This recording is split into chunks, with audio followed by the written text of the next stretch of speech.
నమస్తే city news కి స్వాగతం. నేను స్వీటీ.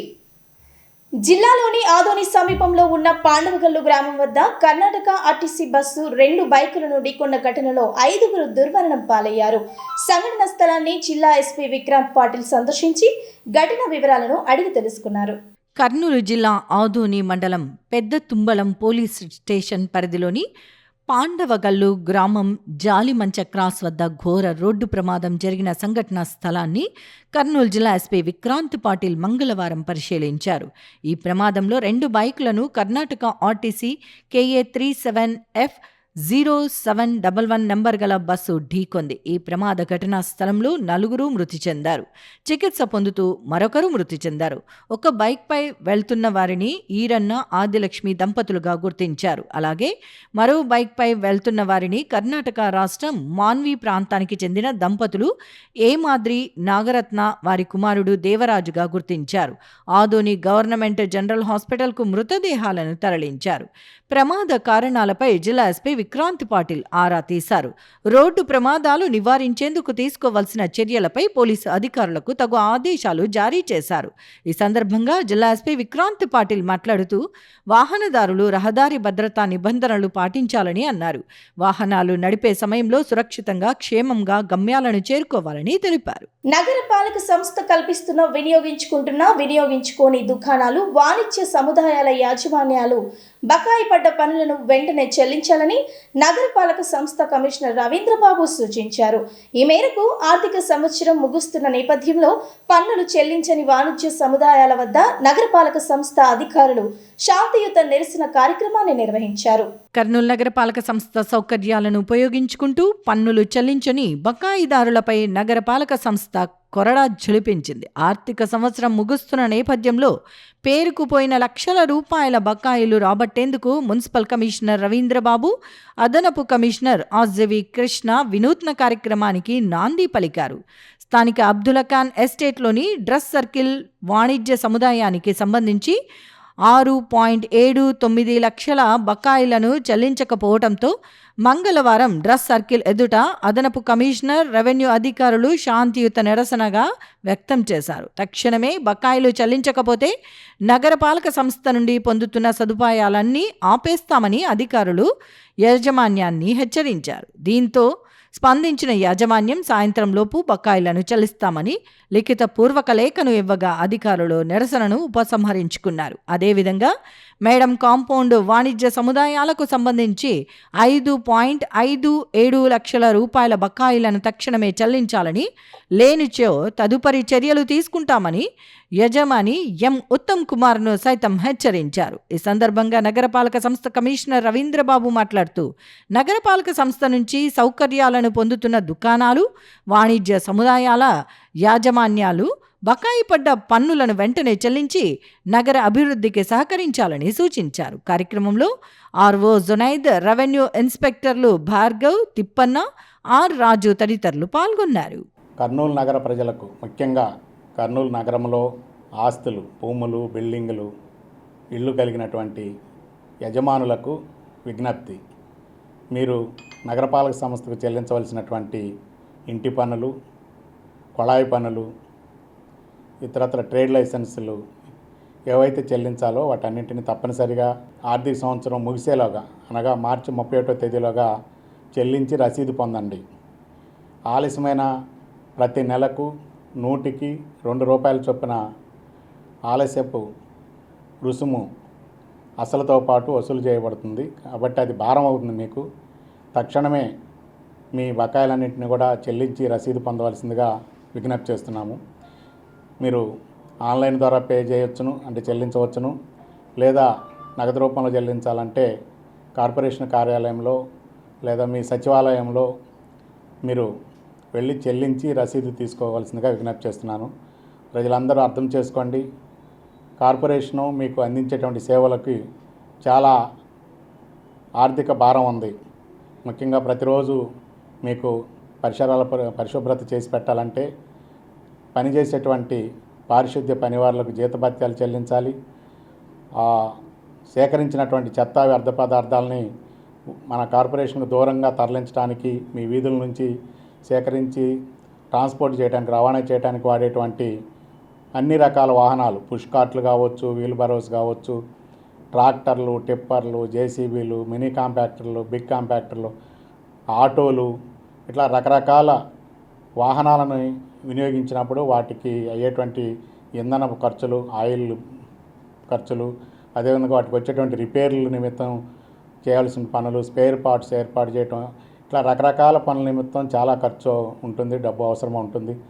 దాంతోపాటుగా ప్రతి ఇంటికి మనం అందించేటువంటి నీటి సరఫరా కూడా చాలా మొత్తంలో డబ్బు ఖర్చు చేయాల్సి ఉంటుంది. ఎందుకంటే మనం తుంగభద్ర నుంచి నీళ్లు మన కర్నూలు నగరంలో ఎస్ఎస్ ట్యాంక్ దాకా తీసుకురావడానికి అక్కడ వాటిని వచ్చినటువంటి నీటిని యథాతథంగా ఇచ్చే పరిస్థితి ఉండదు. ఎందుకంటే అది తాగడానికి యోగ్యంగా ఉండదు. కాబట్టి వాటిని శుద్ధి చేసి తాగడానికి యోగ్యంగా ఉన్నదాన్ని నిర్ధారించుకున్న తర్వాతనే మనము మీకు సరఫరా చేయడం జరుగుతుంది.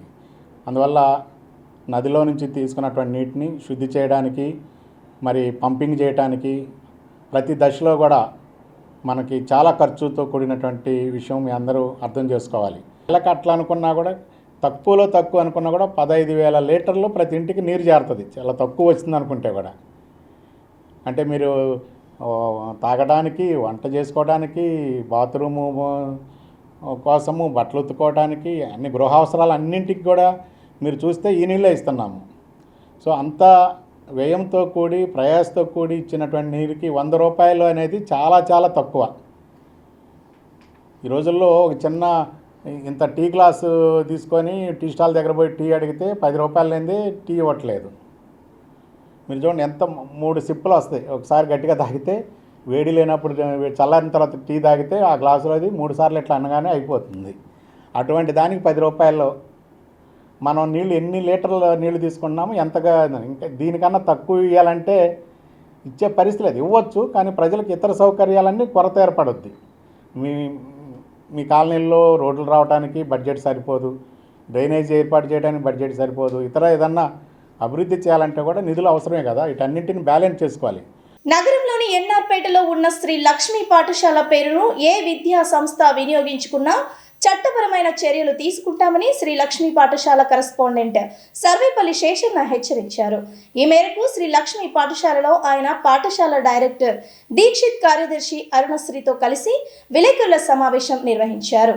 ఎన్ఆర్పేటలోని శ్రీలక్ష్మి పాఠశాలలో ఏర్పాటు చేసిన విలేకరుల సమావేశంలో పాఠశాల director P Dikshit, secretary KP అరుణశ్రీలతో కలిసి పాఠశాల కరెస్పాండెంట్ సర్వేపల్లి శేషన్న విలేకరుల సమావేశంలో మాట్లాడారు.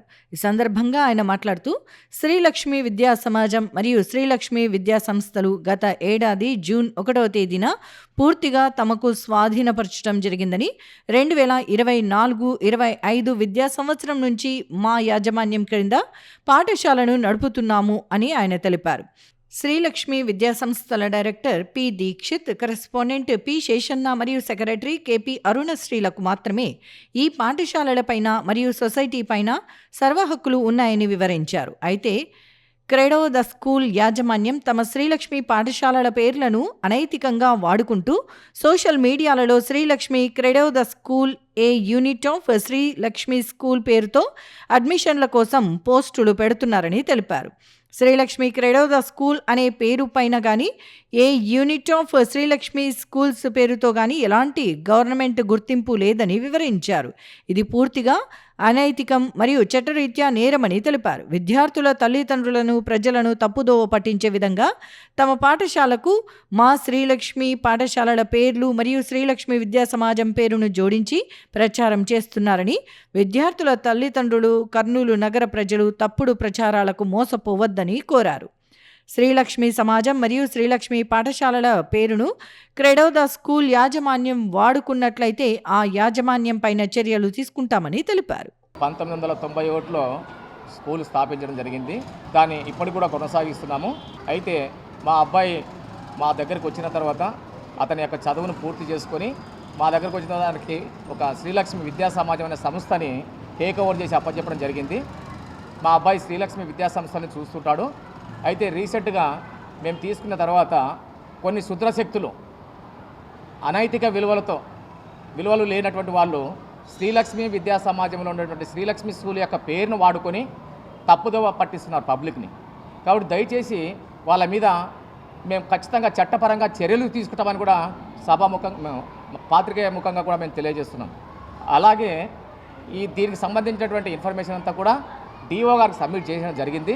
అయితే డిఓ గారు వెంటనే పుట్ అప్ ద ఫైల్ అని చెప్పి వాళ్ళ మీద ఖచ్చితంగా చట్టపరంగా మేము చర్యలు తీసుకుంటాము అని చెప్పడం మాకు హామీ ఇవ్వడం జరిగింది.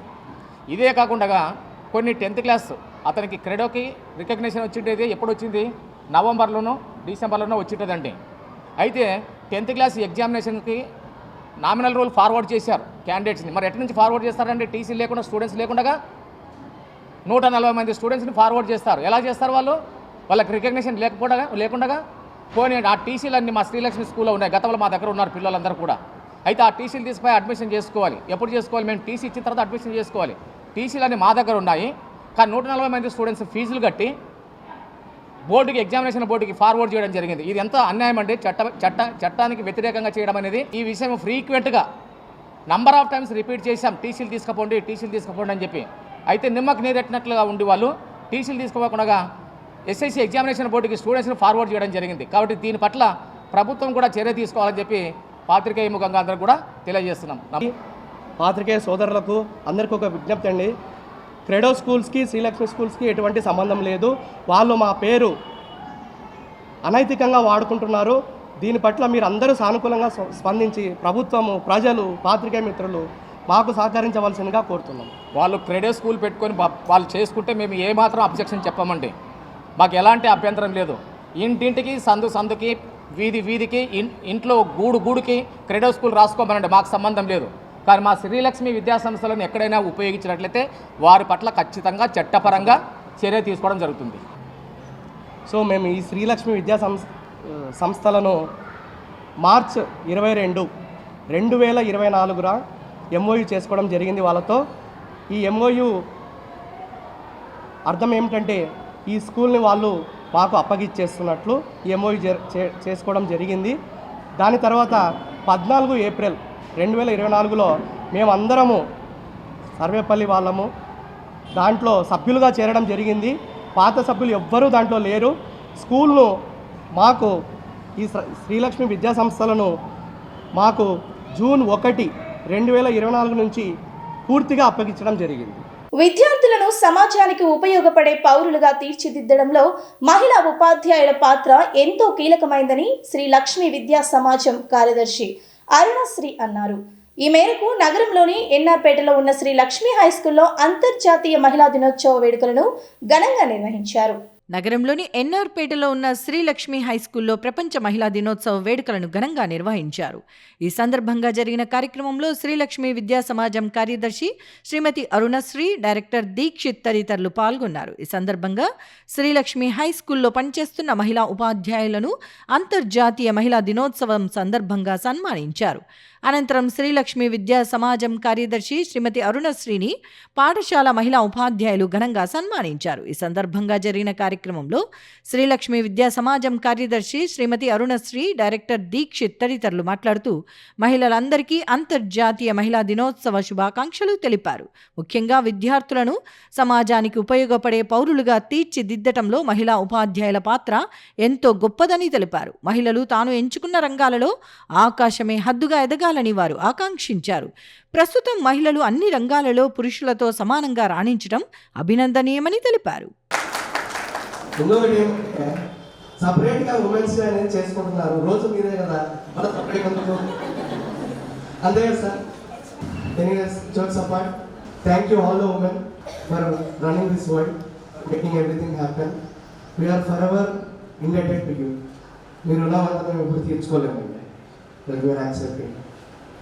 Thank you all.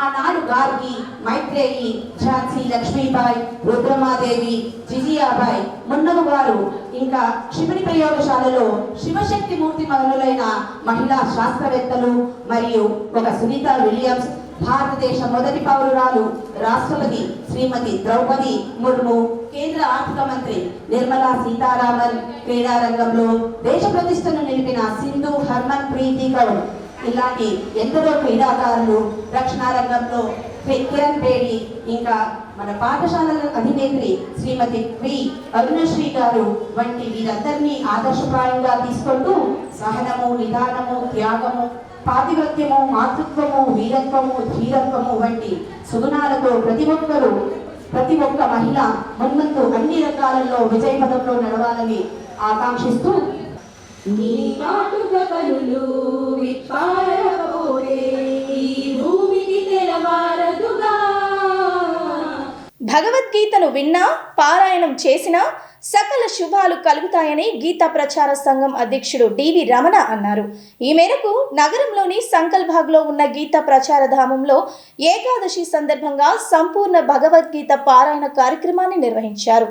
నగరంలోని సంకల్బాగ్లో ఉన్న గీతా ప్రచారధామంలో ఏకాదశిని పురస్కరించుకొని సంపూర్ణ భగవద్గీత పారాయణ కార్యక్రమాన్ని నిర్వహించారు. ఈ కార్యక్రమంలో గీతా ప్రచార సంఘం అధ్యక్షుడు డివి రమణ తదితరులు పాల్గొన్నారు. ఈ సందర్భంగా గీతా ప్రచార సంఘం అధ్యక్షుడు డివి రమణ మాట్లాడుతూ భగవద్గీతను ప్రజల్లోకి విస్తృతంగా ప్రచారం చేయటమే ధ్యేయంగా గీతా ప్రచార సంఘాన్ని ఏర్పాటు చేశామని చెప్పారు. ఇందులో భాగంగానే గీతా ప్రచార ధామం ఏర్పాటు చేసి ఇక్కడ ప్రతి నెల వచ్చే 2 ఏకాదశుల సందర్భంగా సంపూర్ణ భగవద్గీత పారాయణ కార్యక్రమాన్ని నిర్వహిస్తున్నామని వివరించారు. భగవద్గీతను విన్నా, పారాయణం చేసినా సకల శుభాలు కలుగుతాయని ఆయన వెల్లడించారు.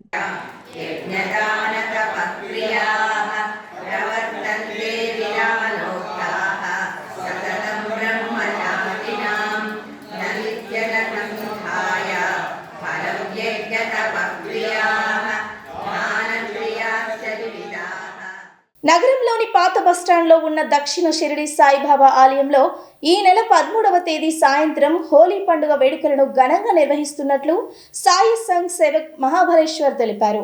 ఈ వేడుకల్లో భక్తులు అధిక సంఖ్యలో పాల్గొని సాయినాథుని కృపకు పాత్రులు కావాలని ఆయన కోరారు. ఓం సాయిరాం. సాయి భక్తులకు, భగవద్ బంధువులకు ముఖ్య విజ్ఞప్తి. ఈ నెల 13వ తారీఖు గురువారం. ఈ గురువారం రోజు హోలీ పండుగ కార్యక్రమం పురస్కరించుకొని షిరిడిలో ఏ విధంగా హోలీ పండుగ చేస్తారో అదేవిధంగా దక్షిణ షిరిడిగా పేరుగాంచి మన కర్నూలు షిరిడి సాయిబాబా దేవస్థానంలో షిరిడి మాదిరిగా చేయాలని పెద్దలు నిర్ణయించారు. వారి ఆదేశాల ప్రకారం ఈరోజు సాయంత్రం 6:30 గంటలకు సంధ్యాహారతి, 7 గంటలకు హోలీ దహన కార్యక్రమం ఉంటుంది. కనుక సాయి భక్తులందరూ కూడా ఈ కార్యక్రమం పాల్గొనాల్సిన మనవి. అలాగే 8 గంటలకు పల్లకి సేవ అనంతరం వచ్చిన భక్తాదులందరికీ బాబాగారు అల్పాహారం ఏర్పాటు చేశారు. కనుక సాయి భక్తులు, భగవద్ బంధువులందరూ ఈ కార్యక్రమం పాల్గొని ఆ సాయినాథ కృపకు అందరూ పాత్రలు కావాల్సిన కోరమైనది. వర్షపు నీటి ప్రతి బొట్టును ఒడిసి పట్టుకుని వాటిని సద్వినియోగం చేసుకునేలా జిల్లా కలెక్టర్లు అవసరమైన చర్యలు తీసుకోవాలని కేంద్ర జలశక్తి శాఖ మంత్రి సిఆర్ పాటిల్ సూచించారు. ఈ మేరకు న్యూఢిల్లీ నుంచి ఆయన అన్ని జిల్లాల కలెక్టర్లతో మీడియా కాన్ఫరెన్స్ నిర్వహించారు. న్యూఢిల్లీ నుండి కేంద్ర జలశక్తి మంత్రి సిఆర్ పాటిల్ అన్ని జిల్లా కలెక్టర్లతో వీడియో కాన్ఫరెన్స్ నిర్వహించి ప్రతి ఒక్కరూ నీటిని ఒడిసి పట్టుకుని సద్వినియోగం చేసుకునే చర్యలు చేపట్టాలని ఆదేశించారు. దేశంలోని కొన్ని ప్రాంతాల కలెక్టర్ల పనితీరును వీడియో కాన్ఫరెన్స్ ద్వారా కొత్తగా ఏమి చేస్తున్నారో తెలుసుకుని సమీక్షించి తగు సూచనలు జారీ చేశారు. వారు చేసిన వాటిని ఇతర ప్రాంతాల్లో కూడా అమలు చేసే విధంగా చర్యలు ఉండాలని కోరారు. కేంద్ర ప్రభుత్వ నిధులు, పారిశ్రామికవేత్తల ఆర్థిక సహాయం మరియు సిఎస్ఆర్ ఫండ్స్ ద్వారా నీటి సంరక్షణ చర్యలు తీసుకోవాలని ఆదేశించారు. కర్మభూమి మాతృభూమి కే లియే కుచ్ కర్నా హై అన్న ప్రధానమంత్రి నరేంద్ర మోడీ కోరిక మేరకు జిల్లా కలెక్టర్లు చొరవ తీసుకుని చర్యలు చేపట్టాలని ఆదేశించారు. వీడియో కాన్ఫరెన్స్ అనంతరం జిల్లా కలెక్టర్ పి రంజిత్ బాషా అధికారులతో మాట్లాడుతూ మీ పరిధిలో జరుగుతున్న జల్ సంచయ్, జన్ భాగీదారీ పనులు చేయవలసిందిగా ఆదేశించారు. జరుగుతున్న పనుల వివరాలు మరియు జరిగిన పనుల వివరాలు యాప్లో అప్లోడ్ చేయవలసిందిగా ఆదేశించారు.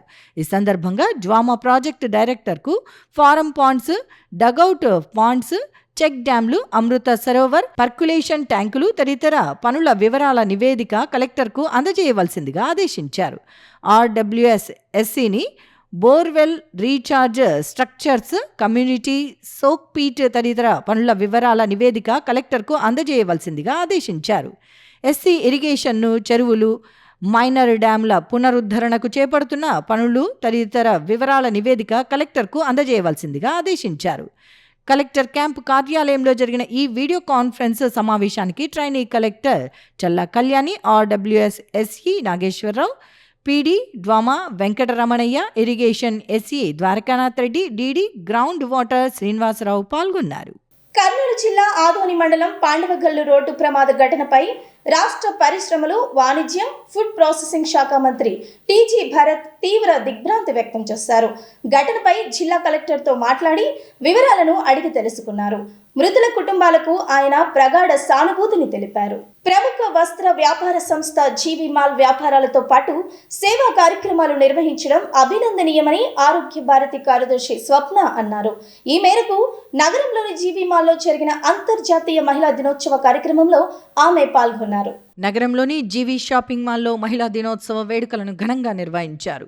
ఈ షోరూం నిర్వాహకులు మహిళా దినోత్సవం సందర్భంగా తమ మహిళా కస్టమర్లను పిలిపించి మహిళా దినోత్సవ కేక్ను కట్ చేశారు. కార్యక్రమంలో ఆరోగ్య భారతి కార్యదర్శి స్వప్నతో పాటు జీవి షాపింగ్ మాల్ ప్రతినిధులు పాల్గొన్నారు. ఈ సందర్భంగా వారు మాట్లాడుతూ మహిళలందరికీ అంతర్జాతీయ మహిళా దినోత్సవ శుభాకాంక్షలు తెలిపారు. జీవి షాపింగ్ మాల్ కేవలం వ్యాపారాలకే పరిమితం కాకుండా ఇలాంటి కార్యక్రమాలు నిర్వహించడం పట్ల హర్షం వ్యక్తం చేశారు. మహిళలు తాము ఎంచుకున్న రంగాలలో ఆకాశమే హద్దుగా ఎదగాలని ఆకాంక్షించారు. ఏలించేది చివరికి అంకురం అంటే ఒక ఆడతనాన్ని చూపిస్తూ అమ్మగా ఒక బర్త్ అంటే ఒక జన్మనివ్వడంలోనే ముఖ్య పాత్ర ఉంది. ఆ జన్మనిచ్చే అవకాశం ఒక ఆడదానికి వచ్చిందంటే అది ఎంతో ఉపయోగకరమైనది, ఎంతో అద్భుతమైన సృష్టి. అంటే ఒక జన్మనివ్వడం అంటే తను ఎన్నో కష్టాలను నష్టాలను ఓర్చుకొని తను నొప్పులను భరించి మూతను మోస్తూ ఇంటిని చూస్తూ ఆ విధంగా జన్మనిచ్చి ఒక ఈ సామ్రాజ్యాన్ని ఏలడానికి, సామ్రాజ్యాన్ని సృష్టించడానికి ఒక శక్తిని, యుక్తిని ప్రసాదించేది ఒక అమ్మ అని ఆ బ్రహ్మదేవుడు చెప్పాడంట. అందుకే మహిళలంటూ ఏ రంగంలో ఏ దానిలైనా సాధించలేదంటూ ఏదీ లేదు. కాబట్టి మహిళే జగతికి ఆధారం. కస్టమర్లకు, శ్రేయోభిలాషులు అందరికీ ఉమెన్స్ డే సందర్భంగా హ్యాపీ ఉమెన్స్ డే అండి అందరికీ. జీవి మాల్లో సమ్మర్ కాటన్ మేళా స్టార్ట్ అయింది. కాటన్ శారీస్ 99 రూపాయలతో స్టార్ట్ అవుతుంది. దానివల్ల ఏం చేసామంటే మా స్టోర్లో మా కస్టమర్లు కొంతమందిని స్టోర్కి ఇన్వైట్ చేసి ఉమెన్స్ డే సెలబ్రేట్ చేసామన్నమాట. ఆ సందర్భంగా ఈ కార్యక్రమాలన్నీ జరిగినాయి మన దగ్గర. ఓకేనా, అందరికీ happy international women's day. And Ramzan, Ugadi సందర్భంగా మనకి గిఫ్ట్ ఐటమ్స్ అనేది ఇవ్వబడుతుంది జీవి మాల్లో.